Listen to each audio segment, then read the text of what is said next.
आज आपण इयत्ता 5वी विषय गणित घटक 5 व्यावहारिक गणित हा टॉपिक अभ्यासणार आहोत। त्याच्यामधला उपघटक 25 सरळ व्याज हा टॉपिक आपल्याला काय करायचा आहे, अभ्यासायचा आहे।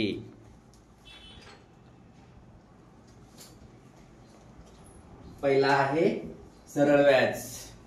कोणाला म्हणायचं सरळ व्याज?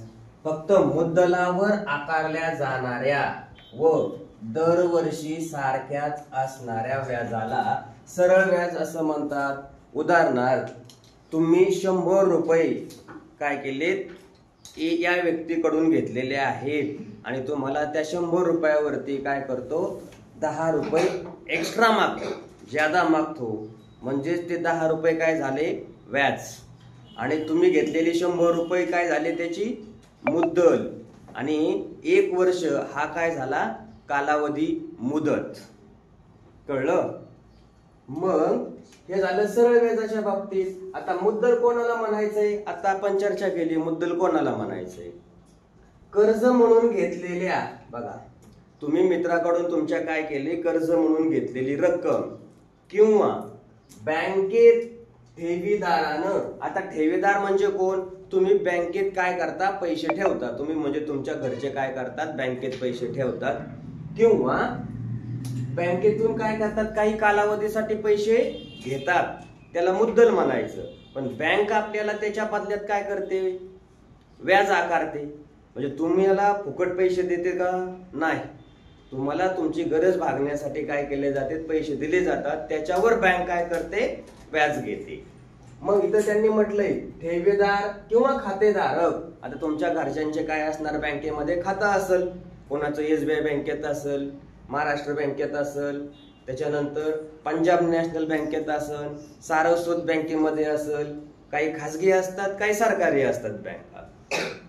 मग आता खातेधारकाने काही कालावधीसाठी, म्हणजे 1 वर्ष, 2 वर्ष, 3 वर्ष हा कालावधी झालाय, या कालावधीसाठी ठेवलेल्या रकमेला काय म्हटलं जातं, मुद्दल असं म्हटलं जातं। आता उदाहरणार्थ काय, तुम्ही सुद्धा काय करतात, घरच्यांनी खाऊसाठी दिलेले पैसे घरी डब्बा करतात, त्याला गल्ला म्हणतात आणि त्याच्यात ठेवून देतात। जेव्हा गरज पडेल त्यावेळेस काय करतात, वापरतात, आहे का नाही।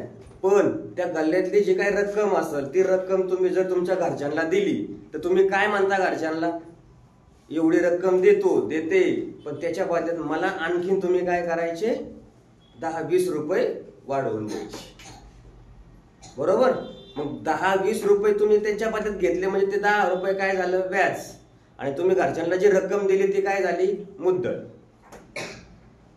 तुम्ही म्हणता घरच्यांना मला 2 दिवसानं द्या, 3 दिवसानं द्या, 10 दिवसानं द्या, महिनाभरानं द्या, किंवा शाळा चालू झाल्यानंतर द्या, तो झाला कालावधी। आता बघा, दर कशाला म्हणायचंय, प्रत्येक वर्षासाठी दर साल प्रत्येक 100 रुपये मुद्दलावरती, बघा प्रत्येक 100 रुपये मुद्दलावरती प्रत्येक वर्षाला काय केलं जातं, त्या मुद्दलावरती म्हणजे दर शेकडा किती रक्कम व्याज म्हणून द्यावी लागेल, हे सांगतात, त्यालाच व्याजाचा दर असं म्हणतात। उदाहरणार्थ काय सांगितलं, 100 रुपये तुम्ही काय केले, घरच्यांना दिले, ती तुमची मुद्दल झाली, तुम्ही त्यांच्याकडून पुढच्या वर्षी काय करणार आहेत, 110 रुपये घेणार आहेत। मग 100 रुपये मुद्दल झाली, 10 रुपये काय झाला, व्याज झालं, आणि 1 वर्ष काय झाली, मुदत। आता मुदत बघा, मुद्दल ज्या कालावधीसाठी वापरली जाते त्या कालावधीला मुदत म्हणतात।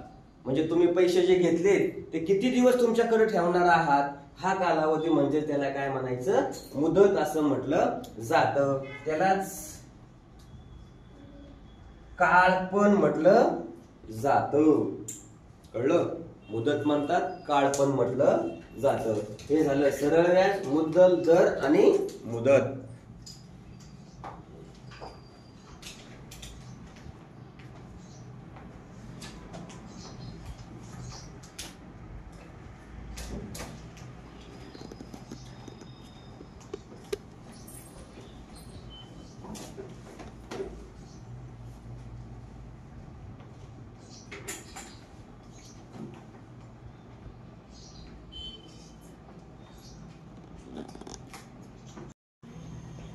बघा, पुढचा टॉपिक आहे रास. रास कोणाला म्हणायचे? एका विशिष्ट मुद्दलावरील ठराविक मुदतीचे व्याज व मुद्दल मिळून होणाऱ्या रकमेस रास असं म्हटलं जातं. आणि मग रास काढायची असेल तर सूत्र काय? तुमच्याकडे असणारी मुद्दल आणि त्याच्यावर दिलेलं व्याज म्हणजेच रास. मग रास साठी सूत्र दिलं इथं, रास बरोबर मुद्दल अधिक व्याज. आता सरळ व्याज काढण्यासाठी सूत्र बघा, सरळ व्याज बरोबर मुद्दल गुणुले दर गुणुले काळ छेद 100. नंतर इथं शॉर्ट मध्ये दिले स बरोबर म गुणुले द गुणुले क छेद 100, यालाच मदक भागिले 100. नंतर म बरोबर स गुणुले 100 भागिले द गुणुले क. हा 100 फक्त काय केला? स ला गुणाच्या स्वरूपामध्ये मांडला गुणाकाराच्या. तिसरं द बरोबर स गुणुले 100 भागिले म गुणुले क. चौथं क बरोबर स गुणुले 100 छेद म गुणुले द. आता स म्हणजे सरळ व्याज, म म्हणजे मुद्दल, द म्हणजे दर. आणि हा दर कसा असतो? दर साल दर शेकडा असतो. क मुदत, तुम्ही जी रक्कम ठेवलेली आहे ती रक्कम किती दिवसासाठी ठेवलेली आहे त्याला मुदत म्हणतात. त्यालाच दुसरा शब्द कालावधी आहे, त्यालाच दुसरा शब्द काय आहे? काळ. दाम दुप्पट होणे म्हणजे काय करणे? मुद्दला इतकेच व्याज होणे. म्हणजे 100 रुपये मुद्दल असेल तर व्याज पण 100 रुपये होणे. दाम दुप्पट झाली असता रास मुद्दलाच्या काय होते? दुप्पट होत असते. काय होत असते? दुप्पट होत असते.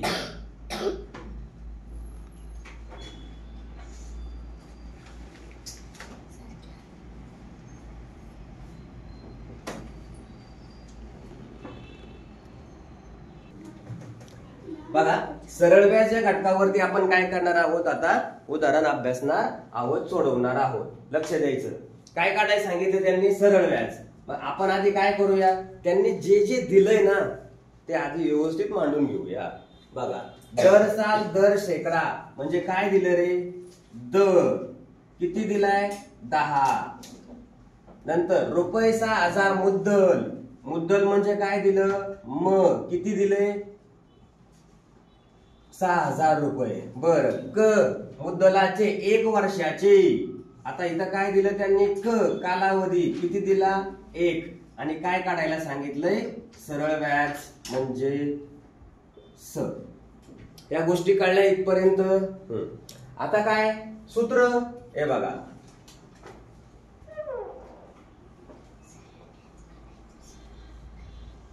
मग इथं काय आहे? सूत्र स बरोबर म द क भागिले 100. आता लक्ष द्या, म मुद्दल किती?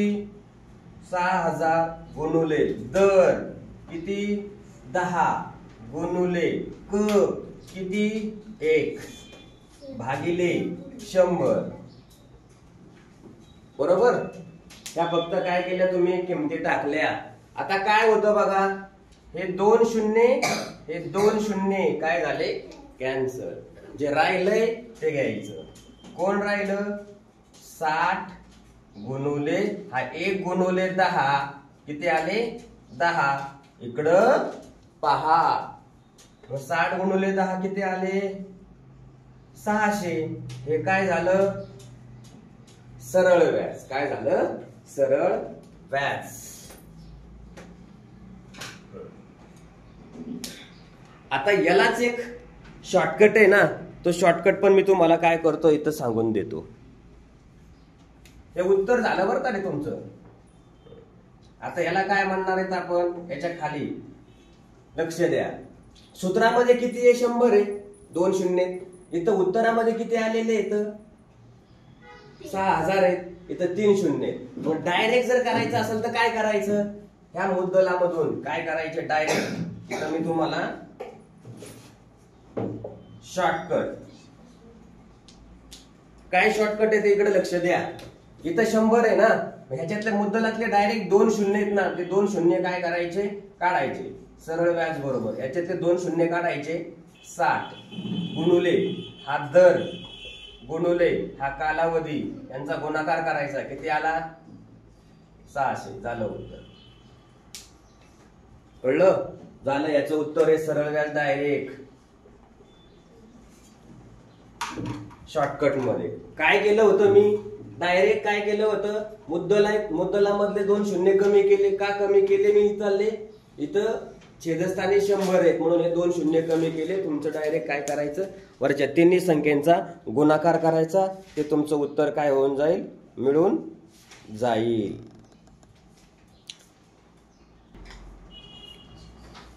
प्रश्न काय दिलाय बघा, स्वर्धाने दसा 8 दराने, म्हणजे दर किती घेतला, 8. एका बँकेत 25,000 बघा रुपये, म्हणजे मुद्दल झाली 25,000, 6 वर्षासाठी ठेवली. कालावधी झाला 6. तर 6 वर्षानंतर तिला किती व्याज मिळेल, 6 वर्षानंतर किती व्याज मिळेल हे आपल्याला काय करायचंय, काढायचं आहे. अगोदर इथं आपण काय करू, शॉर्टकट पाहू. मगाशी काय सांगितलं होतं, मुद्दल मध्ये किती दिसतात, 2 शून्य, ते 2 शून्य गायब करायचे आणि डायरेक्ट सरचं उत्तर काढायचं. काय होईल, राहिलेली संख्या 250 गुणुले 8 गुणुले 6, 25 8 आहे किती, 200. हा 2 शून्य, याला 6 न गुणा, हे 3 शून्य, 1 2 3 आणि 6 दोन्ही किती, 12. हे आलं उत्तर.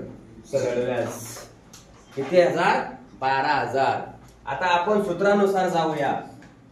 बघा मुद्दल किती आहे,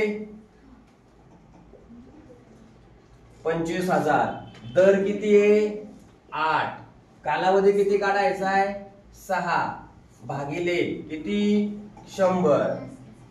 हे 2 शून्य, हे 2 शून्य कॅन्सल झाले. राहिलं कोण, 250 गुणुले 8 गुणुले 6. मग बघा 25 गुणुले 8 किती आले रे, 25 8 200 आणि हा 1 शून्य गुणुले 6, 6 दोन्ही किती, 12 आणि हे 3 शून्य, म्हणजे सरळ व्याज 12,000 रुपये. शॉर्टकट न गेला तरी तेवढंच येत आहे आणि सूत्रानुसार गेला तरी पण तेवढंच येत आहे. मग शॉर्टकट कधी वापरायचा रे, शॉर्टकट कधी वापरायचा, पेपर सोडवण्यासाठी.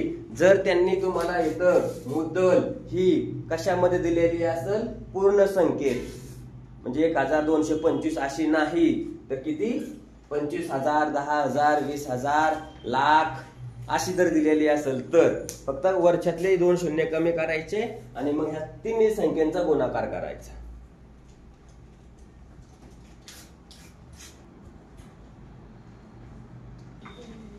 बघा तू पुढचं उदाहरण आहे, 16ने 7 दराने, म्हणजे बघा दर किती दिला, 7, रुपये किती दिले, मुद्दल 20,000, कालावधी किती दिला, 5. आता शॉर्टकट मध्ये काय सांगितलं होतं, डायरेक्ट शॉर्टकट मध्ये जे आहे ते काय सांगितलं होतं, डायरेक्ट याच्यातले 2 शून्य कट करायचे आणि मग कोण घ्यायचं, 200 गुणुले 7 गुणुले 5. आता 7 दोन्ही किती झाले, 14, ते 2 शून्य गुणुले 5, 14 पंचे किती रे, 70. सरळ व्याज किती आलं, 70. हे शॉर्टकट मध्ये. आणि इकडचं काय आहे, इकडचं काय दिलेलं आहे, सूत्रांनी. मग आता दोघांनी बघूया आपण बरोबर येतंय का, टॅली करायला काय अडचण आहे का, नाही. बघा मुद्दल किती दिलेली आहे, 20,000, दर किती दिलाय, 7, कालावधी किती आहे, 5, भागिले किती, 100. हे 2 शून्य, हे 2 शून्य कॅन्सल, 200 गुणुले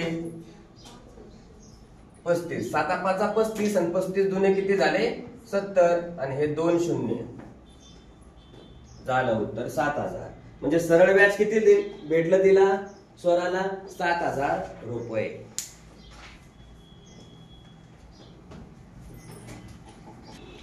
इकडे लक्ष द्या. जसा जसे 4 दराने दर किती 4 रुपये.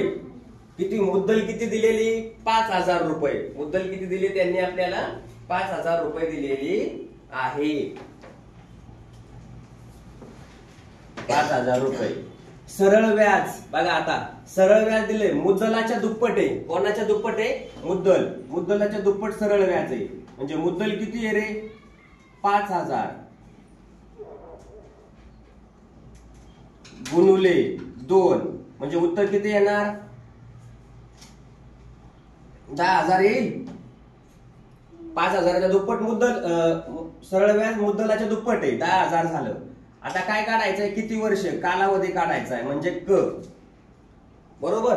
मग आता सूत्र क बरोबर काय सूत्र दिलं होतं. क बरोबर सूत्र काय दिलं होतं स गुणुले 100 भागिले कोण मध आहे की नाही म गुणुले द. बघा बरोबर. आता सरळ व्याज किती दिलं त्यांनी 1,000 आहे का 10,000 गुणुले 100 भागिले मुद्दल 5,000 आणि दर 4,000 किमती टाकल्या. आता हे 3 शून्य हे 3 शून्य काय झाले कॅन्सल. आता ह्या 4 न यांना भाग दिला उत्तर किती आलं 25. कळलं. याच्यानंतर आता राहिलेली संख्या घेऊया आपण. कोण राहिलं बघा याच्यातले कोण राहिले होते 10 गुणुले इकडचे कोण 25 खाली कोण 5. आता काय या 5 न 25 ला भाग जातो 5 5 25. मग राहिलं कोण बघा 10 गुणुले 5 आणि 5 10 50. क म्हणजे याला दाम दुप्पट व्हायला किती वर्ष कालावधी लागेल 50 वर्षाचा कालावधी लागेल. तर त्याचं काय उत्तर.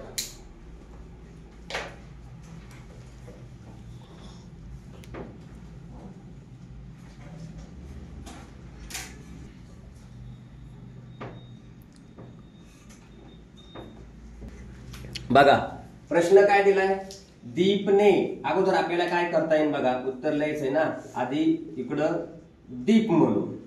मग दीपनं काय केलं होतं सरळ व्याज दीपानं 2,000 रुपये. मुद्दल किती घेतली दीपानं 2,000 रुपये. किती वर्षासाठी द क. बघा दर किती दिलाय 8. कालावधी किती वर्षासाठी आहे 4. आणि काय काढायचंय त्या दोघांमध्ये रकमांमधील फरक काढायचा आहे आपल्याला. कशामधला फरक काढायचा आहे रकमांमधील फरक काढायचा आहे. म्हणजेच आपल्याला अगोदर दोघांचं काय करावं लागेल सरळ व्याज जे आहे ते काढून घ्यावं लागेल. मग सरळ व्याज बरोबर किती प्रश्नचिन्ह. आता दीपाचं काढून घेऊ आधी. स बरोबर म गुणुले द गुणुले क छेद किती 100. म ची किंमत किती आहे 2,000. दर किती 8. कालावधी किती 4 भागिले किती 100. मग आता काय करणार इथं बघा हे 2 शून्य कॅन्सल झाले. मग राहिलं कोण 20 गुणुले 8 गुणुले 4. 8 चौक 32 32 दुने किती झाले 64 640. हे कोणाचं भेटलं दीप. आता तसंच कोण परी. बघा परीचं सरळ व्याज काढायचंय आपल्याला प्रश्नचिन्ह. याच्यानंतर मुद्दल किती आहे बघा म 4,000. कालावधी किती आहे 4 आणि दर पण किती आहे 4. दर पण किती आहे? 4 आहे. बघा आता सरळ व्याज बरोबर म गुणुले द गुणुले क भागिले किती? 100. मुद्दल किती दिली होती याची? 4000. दर होता 4, कालावधी आहे 4 भागिले 100. आता काय होईल बरं? हे बघा, हे 2 शून्य, हे 2 शून्य काय झाले? कॅन्सल. राहिलेलं 40 गुणुले 4 गुणुले 4. 4 चौक 16, 16 चौक 64, 0. हा झाला सरळ व्याज. कोणाचा? परीचा. आणि आपल्याला काय म्हटलंय त्यांनी? या दोघांना मिळणाऱ्या रकमेमध्ये काय संबंध असेल? दोघांनाही समान रक्कम मिळेल. काय मिळेल? दोघांनाही समान रक्कम मिळेल. म्हणजे तर तुमचं उत्तर काय असणार रे?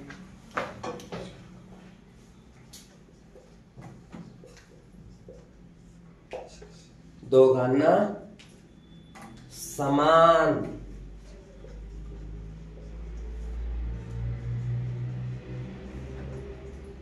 रक्कम मिळेल. हे त्याचं काय झालं? उत्तर. कळलं?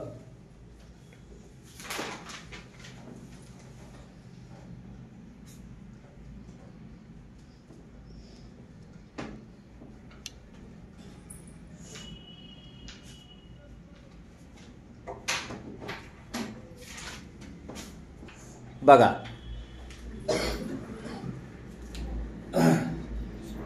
काय केलं? राहुलने 15,000 रुपये 3 वर्षासाठी काही दराने संतोषला वापरायला दिले.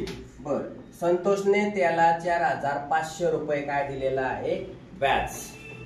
तर व्याजाचा दर काढायचा आहे आपल्याला. अगोदर काय करावं लागेल आपल्याला? मुद्दल किती दिली होती? मुद्दल रक्कम राहुलने 15,000.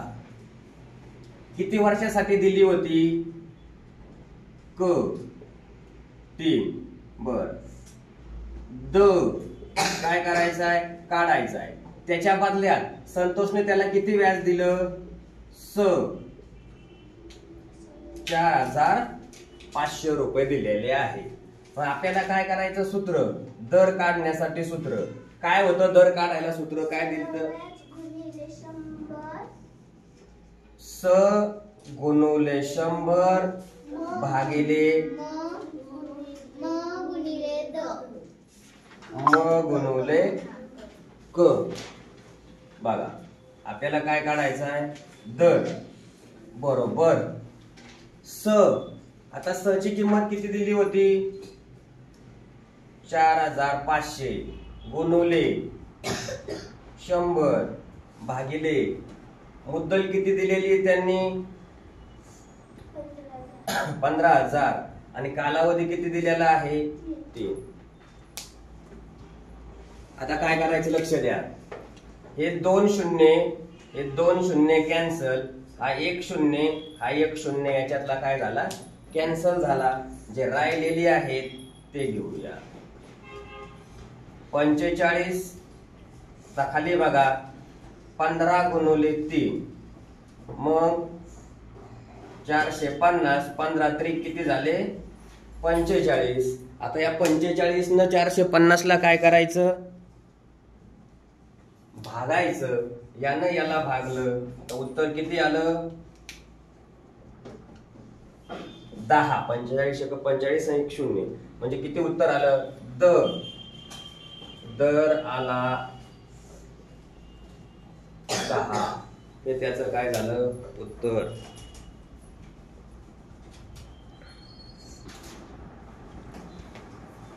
खात्री करून घ्या. रोहितला दशादशे. दशादशे म्हणजे काय दिलं? दर. किती दिला? 7. एका मुद्दलाचे मुद्दल म माहिती का? नाही. प्रश्नचिन्ह. 3 वर्षाचे. 3 वर्षाचे म्हणजे काय? क किती दिलाय? 3. सरळ व्याज दिलंय स किती दिलेलं आहे? 25 म्हणजे 2,520. आता काय? म काढायचा आहे. म बरोबर सूत्र काय होतं? स गुणिले किती? 100 भागिले काय? द गुणिले क. स म्हणजे किती होते? 2520 गुणिले 100 भागिले दर किती आहे? 7. कालावधी किती आहे? 3. आता बघा यांचा गुणाकार करायचा आहे आपल्याला. कार्यक्रम इथं करता येईल तुम्हाला. बघा आता काय होईल? यांचा गुणाकार केला तर किती झाले? 25 शून्य आणि हे 2 शून्य भागिले 7 त्रिक किती? 21. आता 21 चा पाडा येतो का? येतो. मग नसल येत तर भागाकार असा करा. 21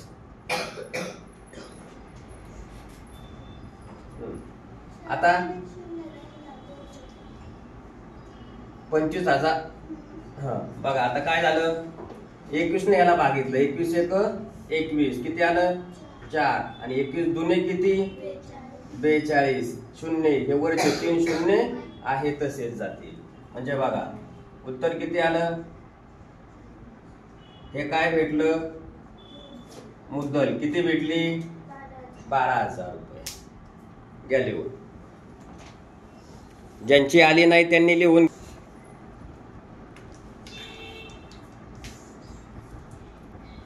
काय दिलाय प्रश्न? ऋतुजाने प्रणवला. इकडे कोणाला का देणं? काय देणं घेणं नाही आपल्याला. ऋतुजा कोण, प्रणव कोण, काय देणं घेणं नाही. आपल्याला उदाहरण जे दिलंय ते काय करायचं? लिहायचं. काय? दर किती दिलाय? 8. किती रक्कम दिली? म्हणजे मुद्दल म्हणजे म किती दिली? 500. बर सरळ व्याजाने दिले. तर पुढे काय म्हटलंय त्यांनी? व्याज काढायचंय. म्हणजे कोण काढायचा आहे? स. बर किती दिवसासाठी दिलेत रे? क. 6 महिने. बरोबर. आपण आतापर्यंत काय करत होतो? वर्षाचं काढत होतो. पूर्ण वर्ष पकडायचं. मग 6 महिने म्हणजे किती असणार? अर्ध वर्ष. अर्ध वर्ष म्हणजे किती? 1/2 वर्ष. हे कळलं का? आता बघा काय काढायचंय आपल्याला? स ना. स बरोबर मदक भागिले 100. मुद्दल किती दिली रे? 500. 2500. दर 8. कालावधी किती दिला? 1/2 वर्ष भागिले किती? 100. बरोबर. मग आता इथं काय होईल? हा 2 न 8 ला भाग दिला 4. या 2 शून्याला हे 2 शून्य कॅन्सल. मग कोण राहिलं? 25 गुणिले 4. 25 चोक 100. म्हणजे सरळ व्याज किती भेटले? 100. कळलं? आणि याच्यावर एक्स्ट्रा प्रश्न रास काढता येईल का? मग रास सरळ व्याज अधिक मुद्दल. रास. कळलं? बोला. सरळ व्याज अधिक मुद्दल बरोबर रास.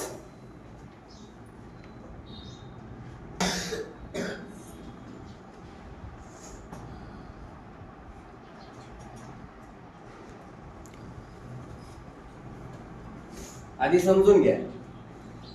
मुद्दल किती दिली रे? 500 रुपये. 10 10 आहे. दर किती दिला? 8. कालावधी किती दिला? 3. काय काढायला सांगितलं? सरळ व्याज. आणि दुसरं काय काढायला सांगितलं? रास. एवढ्या गोष्टी आपल्याला काय करायच्या?